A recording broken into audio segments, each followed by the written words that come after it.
Hello, I'm Mantastic and Fantastic, and today I'm going to be reviewing the St. Patrick's Festival Godfest that is coming out this weekend. So, as of any Godfest, the decision of whether to roll or not rests solely upon yourself and your unique monster box situation. Just because a Godfest may be good or bad is kind of a relative thing because you may have different cards to work with than your friend or myself. So take any advice that I give with a grain of salt and make sure these cards can actually benefit yourself.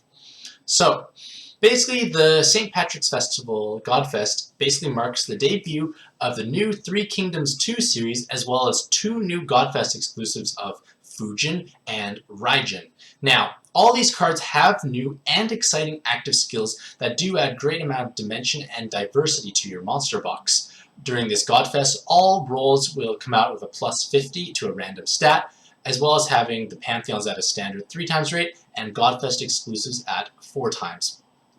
So basically following the trend of my previous Godfest reviews, I'm going to be including various charts, tier list tables, because that's probably the easiest way for people to absorb information. It's quick, fast, and easy, and people just like pictures, I'd say.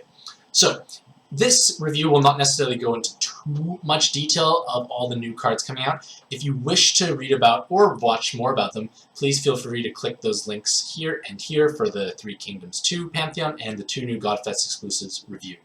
So, for this Godfest, on day 1 we have the Three Kingdoms and Angel 1 Pantheons, as well as this massive roster of Godfest exclusives, and day 2 we have, again, the Three Kingdoms 2 and Mechanical Series 1. So, as per usual now, I like to rank my cards with various checklist tier system, and I'm basically just going to quickly review what each symbol means. So the triple checkmark tier basically means the best of the best. No one can replicate what they do it the best. They're really just the best in slot card for a lot of high-end tier teams, and to a certain extent they make your game or monster box progress the furthest compared to other cards out there. It's mostly very few cards will actually be in the triple checkmark category. It's more so to segregate the elite from the good or great. So in the double checkmark are basically all the good and or great cards available. These cards do have significant amounts of value, but they may not necessarily be as key or instrumental to forming certain teams as the triple checkmark category. However, these still bring tremendous amounts of value to your box, and a great example would be basically Green Odin, because Green Odin is really just your best solution for 5-turn bind clearing outside of Odin Dragon. So he basically does something that no one else can do, but it is potentially possible to live without them. The single checkmark category basically indicates cards that have value, but they may not need to be used as widely as the double or triple checkmark, and they are kind of just like almost necessarily placeholder or filler inherits for the meantime. Obviously, certain teams will heavily rely on these cards, but for the most part, they can be replaceable to a certain extent. The question mark category basically tends to be cards that are either niche or luxury based. Mostly these cards will provide obviously some value to your box, but they are by no means necessary for success. A very good example is Red Odin, who is a premier button farming team and skill boost stick, but now we have so many different skill boost sticks available, as well as having inheritable poisons, especially the Red Tamazo Odin, so we have other options. It's more so a luxury at this point in time. The red X basically indicates cards that are really just terrible in all honesty. They're in bad need of a rework and buff, so if you roll them, if it's your first one, you still should keep it, but they're just representing the lowest category. And the up and down arrows apply to cards that have moved up or down in brackets, but this time nothing has moved, so those are irrelevant for the meantime. So, for the Pantheons that are coming out in this Godfest, the day 1 and day 2 are pretty similar for the most part in terms of how viable they are overall. The Angel 1 series is kind of lacking for the most part, as well as the Mechanical 1, and the Three Kingdoms 2 is at least a little higher up just because they are newer for the most part. Now, I'm going to be kind of explaining each card a little bit individually, but it's not going to be as exhaustive as the full review that you could click above. So, in day 1, we basically have obviously the brand new Three Kingdoms 2 and the very old and not aging very well Angel 1 Pantheon. So, first off is Sima Yi, and Sima Yi is probably the strongest card out of all the days, and in all honesty, he could almost move into the 3 checkmark category, but it's just gatekept by the fact that he has low weighted stats, and he's not necessarily the best in-slot monster, so he doesn't necessarily fulfill those categories, but he's a very strong double check mark. But what makes him very strong is the fact that he has a very powerful orb changer that produces ideal orbs for your Dark Athena team, as well as having double TPA, 7 combos, so it has value on other teams, and it also unlocks orbs, so it's just a very powerful card overall.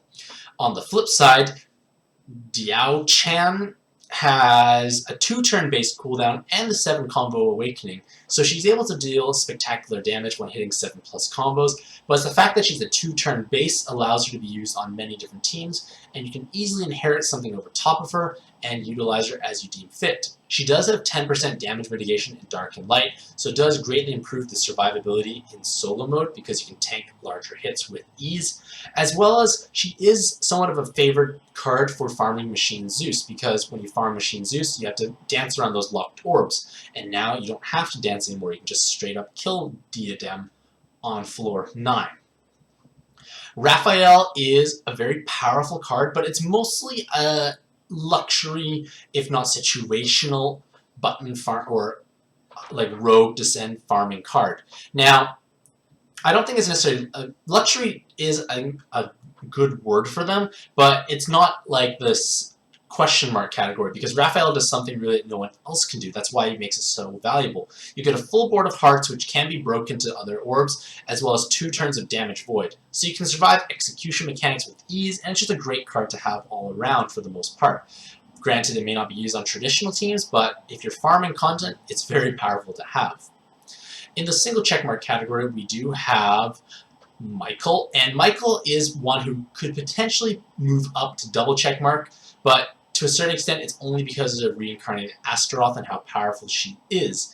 Outside of that, he doesn't have much viability for the most part, mostly because himself, as well as Uriel and Gabriel, are somewhat hindered by the fact that they have 4 auto-heal awakenings, which really just take away from things that could have been more meaningful and helpful for the most part.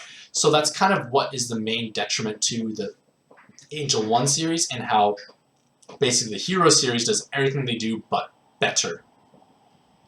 Brutal Dawn, whose name I won't be able to pronounce very well, is the Red 3 Kingdoms Series 2 god, and he does have value on Shiva Dragon as well as reincarnated Shiva teams because of the double TPA, god typing, but it's that 7 combo awakening that puts him over the top for reincarnated Shiva teams, because he will probably be your hardest hitting card, just because when you hit those 7 combos and the TPA, he's going to deal basically explosive burst damage. In addition, Ma Chao is the Wood 3 Kingdoms 2 god, and they are able to generate light and wood orbs, and this obviously has tremendous value for Odin Dragon teams, whether as a sub, inherit, or even as an alternative leader pairing to produce that 7x6 board. Now, all the 3 Kingdoms 2 cards produce 7x6 boards, but they don't really have ideal pairings except for Ma Chao, because Odin Dragon likes to make wood and light color crosses. So if a bigger board, you're more likely to have those orbs, you can achieve larger damage more consistently. And while you may not have the auto-healing capacity of Odin Dragon, you do have a recovery multiplier aspect, so it does help even it out to a certain extent. Obviously, being vulnerable to binds is a downside, but overall it's a reasonable card, and it allows you to actually take advantage of the 7 combo awakening for the team because you have a larger board. And moving down, we have Gan Ning, and Gan Ning is just an awkward place because the double orb changer does not really help many teams outside of, say, Awoken Hermes / Sun Quan, but that team is not necessarily the most viable or popular just because the active skill clause is kind of letting them down. And water TPA cards are not really that meaningful at the moment, mostly because all the top premier water teams are row-based and they don't really focus on 7 combos that heavily, so it's just in an awkward place for the most part. However, it's nowhere near as awkward as Archangel Lucifer, who once was the most desirable card in the game, and now he's pretty much one of the least desirable. He doesn't fit anywhere. Yes, he has 3 TPAs, but you have better options for a TPA stat stake because the active skill is pointless. There's a lot of auto-healing that goes to waste, and it's just not in a good place for the most part. He really needs an overwork like how Raphael gained one to gain complete damage void in order to become viable, or something at least to make him more meaningful for the most part. So that is day 1. And day 2 has the same Three Kingdoms 2 series, so I'm not going to repeat what I just said, and instead focus on the Mechanical 1. Now, the Mechanical 1 features Castor, and Castor has more value than his other Pantheon brothers, sisters, because he does at least fit well on pretty much most of the top tier dark teams, such as Yomi Dragon, Aizen, and Dark Athena. Now, while he may not necessarily be the top choice for any of those teams, it's still a reasonable option, and the double SBR is valuable on Dark Athena teams for solo mode. In addition, the active skill does remove hazards like the rest of the Pantheon, so basically you can remove those jammers, poisons, as well as converting hearts to your primary color. So it does have merits for the most part, and it is a reasonable card to utilize, and if you don't have, like, say, a Shimali, it's not a bad alternative because you have that hazard removal and some orb enhances overall.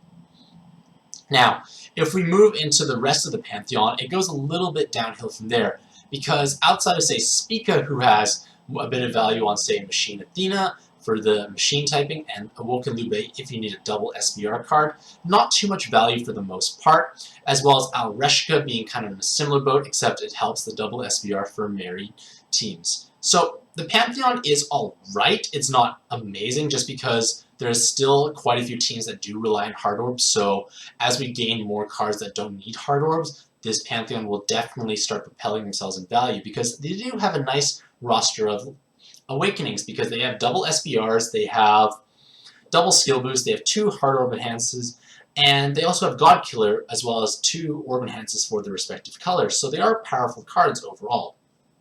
Now, let us move into the Godfest exclusive tier list. And for the most part, even if your Godfest exclusives are not necessarily if your Godfest exclusive appeared at the bottom, but it's the first one you ever rolled, you still should keep it because it may have buffs in the future. We don't know what those buffs will entail, especially like Metatron.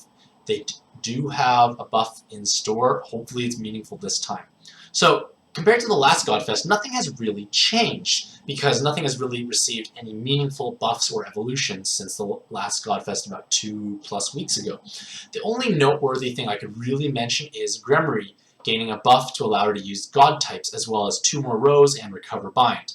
However, this is not going to make her a premier leader or even just a premier sub because it just doesn't fit very well in terms of Aizen, Yomi Dragon, Dark Athena. We don't need rows at that point. So she does become a stronger leader for sure and a stronger sub on mono dark row teams, but those are far and few at the moment. So while she is more powerful, she will not break into the triple checkmark category just because it's not fitting in the meta well enough at this point in time. So now let us put it all together. Let's put the tier list as well as the Pantheon rankings together for the respective days, and we come to this glorious table here. Now it may feel overwhelming for the most part, but at least the other tables help break it down, and it's maybe a little more manageable if you look at the other tables beforehand. So either way, most days don't necessarily feature an outrageous amount of more value compared to from one to the other. Maybe day 1 has a bit more triple check marks, but day 2 has more double check marks. It's quite similar overall for the most part, and what day you choose to roll in should really be dictated by which cards you could benefit from the most, because there is differing cards in basically the top 2 categories, because it's Kaede and Kana on day 1 and Dark Kali for day 2. So depending on what you actually need, you will basically determine what is meaningful and valuable for yourself. So hopefully this review does provide you with some inspiration of what day you should roll, as well as where the cards stack up against each other. Let me know how you feel about the 3 Kingdoms as well as the new Fujin Raijin in the comments below. Also, let me know what day you plan on rolling, if you do plan on rolling, that is. So, hopefully you all have a fantastic day, best of luck in your rolls, and happy puzzling!